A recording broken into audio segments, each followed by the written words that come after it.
David Rémillard, bonjour. Allô? Tu nous apprends ce matin que le gouvernement Legault n'a pas d'argent pour électrifier les quais du port de Québec. Oui, exactement. En fait, on voulait électrifier 5 quais, 3 de croisière, 2 quais commerciaux.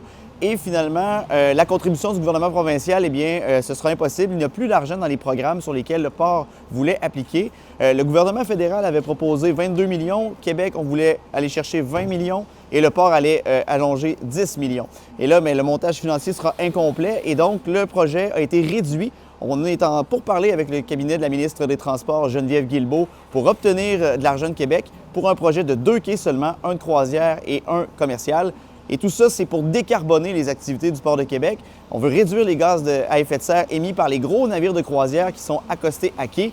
Et ça permet l'électrification de réduire jusqu'à 98 les émissions de gaz à effet de serre. Un texte à lire sur votre application RC Info. On n'a pas fini d'entendre parler du fiasco SACLIC parce que la ministre des Transports, Geneviève Guilbeault, demande 2 nouvelles enquêtes, une menée par son propre ministère et l'autre par l'Autorité des marchés publics. La ministre a aussi contacté l'UPAC pour qu'elle se penche sur le sujet. Elle veut que la lumière soit faite sur l'ensemble des faits entourant l'élaboration et le déploiement de la plateforme SACLIC il y a maintenant 2 ans.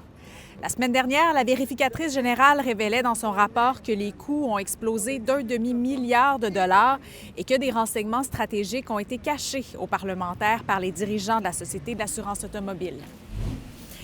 Je termine le vidéojournal en vous parlant d'une initiative qui permet à des femmes immigrantes de briser l'isolement tout en profitant de la nature en hiver.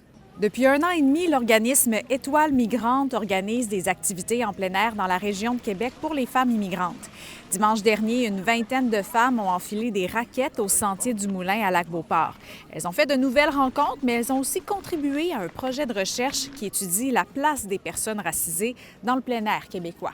Quand on imagine une forêt, quand on imagine un parc naturel, c'est pas nécessairement des personnes racisées qu'on voit dans la nature. Alors, c'est vraiment une bonne chose là, de changer le narratif en créant des initiatives qui permettent de rendre ça accessible. Pour lire l'article complet, c'est sur votre application RC Info. Bonne journée!